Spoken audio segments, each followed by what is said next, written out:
next to the stage, very, very funny person. I'm so glad they made it out tonight. Annam Choudhry.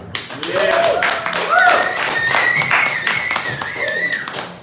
How are we doing, guys? I think I'm the last person, so don't go to sleep just yet. This wire is on very weirdly. I'm going to fix it. I'm determined, and I did it. Okay, how are we doing? Yes.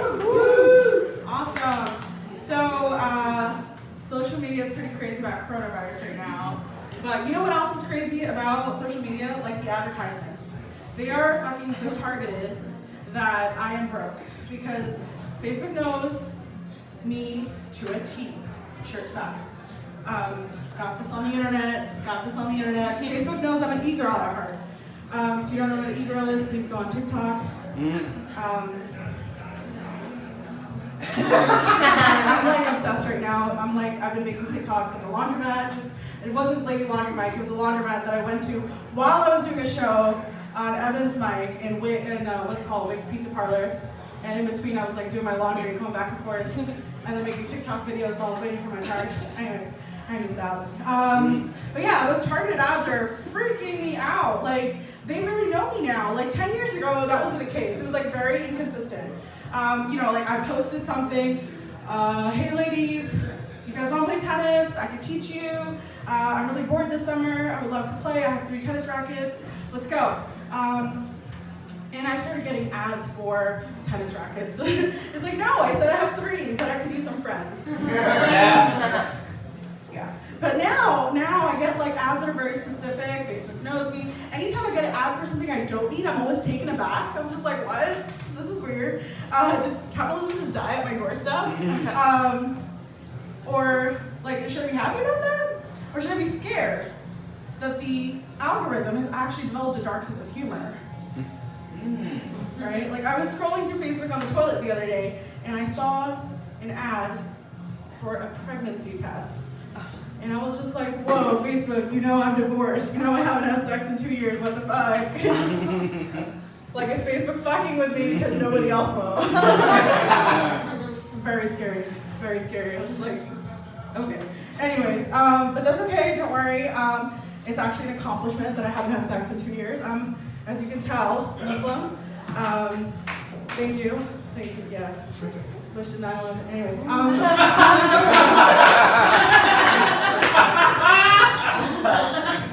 Evan, so you just have that on a shirt as well on the day of your wedding. Anyways, Evan did 9/11. Evan and his girlfriend. Never mind, let me stop. I don't even know what I'm doing with that. I'm trying to riff and I'm really bad at it. I'm sorry guys, I suck. Anyways, enough of the self-deprecation. So, I recently started using a dating app called, wait for it, Minder. Muslim Tinder. But if you know how English works, it actually spells minder. And mostly people in England use this word, minder. People in America don't really use it. Minder is someone who, watches after you, helps you stay on task, helps you with things, follows you wherever you go, kind of like a bodyguard. Basically what a boyfriend is like, right? So I went on this app thinking it was gonna help me find like a more commitment-based relationship. And these guys are just fucking thirsty as fuck. You'll see them in front of like the Kaaba in Mecca, right? The most holy religious site. And then they'll be like messaging girls like, show me your boobs.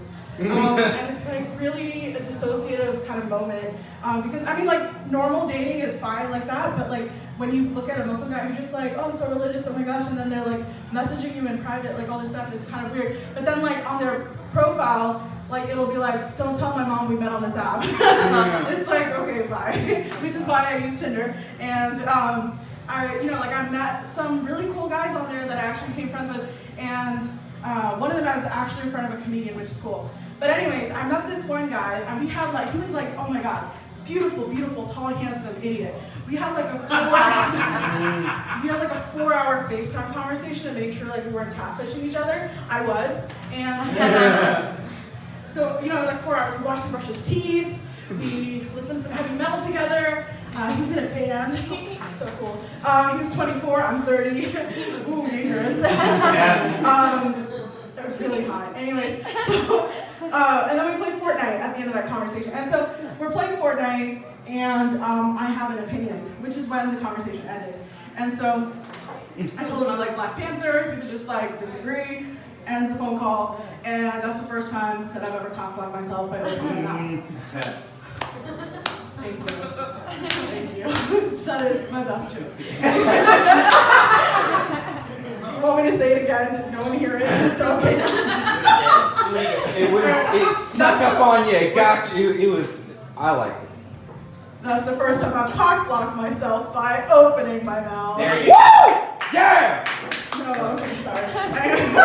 Thank you for the enthusiasm from person. And so anyway, and others. Anyways, what was I saying? My dating life sucks. I am really trying hard not to. Like, it's so weird. Like, I will date a guy and then I'll just be like, I'm really happy being single. Let's just be friends or never meet again. I like my cats. Anyway, shout out to my kittens, by the way, for exfoliating my armpits every morning. Hey. I know. Most women don't have armpits. Or opinions, like I said. Anyways, but I really thought I met my soulmate the other day. I thought, like, this is the one. We were talking on the phone for 30 minutes. By the way, I log how long I talked to Ben, which is why I'm single. And so we're talking about everything under the sun, and we have so much in common. Like, we had both been divorced in the past year. We had both been in car crashes this past year. We both love comic books, and so much in common. And at the end of the conversation, he goes, Anna, got the rest of the weekend ahead of you. I don't want to take up too much of your time. Thank you for calling out Spot Support.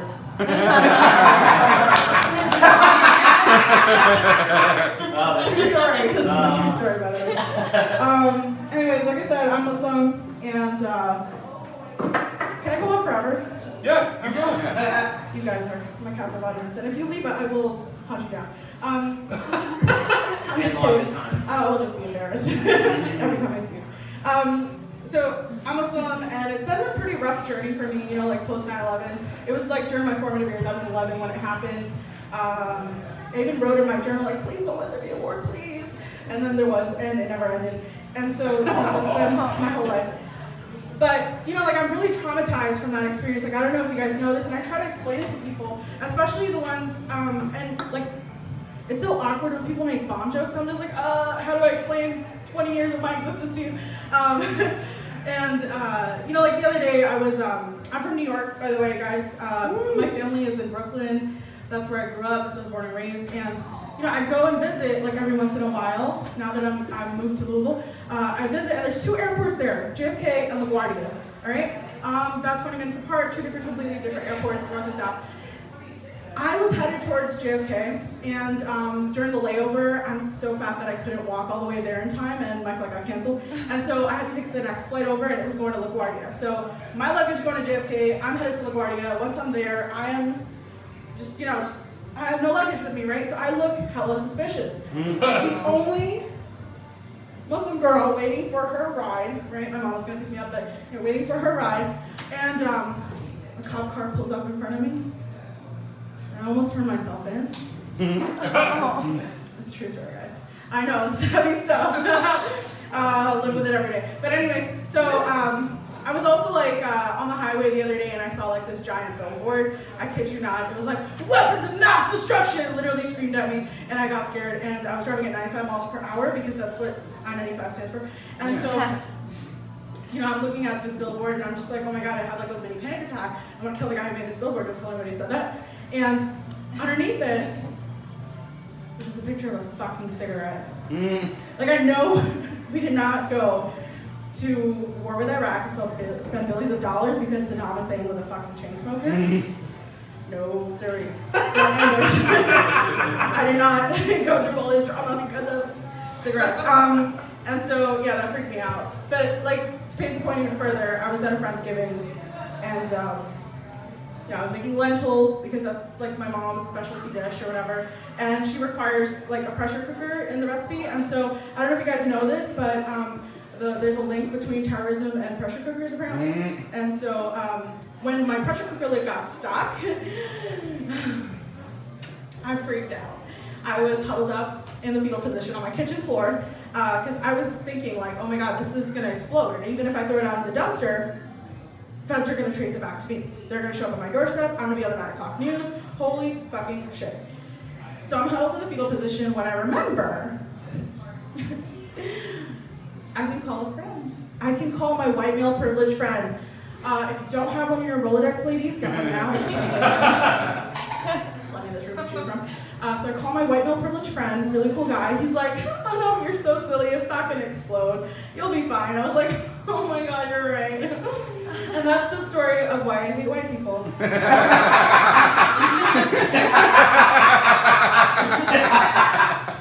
Thank you. That's been my time, guys. My name's Annam Choudhry. Come to me, watch my Sign up for the show. We're gonna have an improv group at the end of the show. This is the first time we're gonna do that. Thank you. Give it up for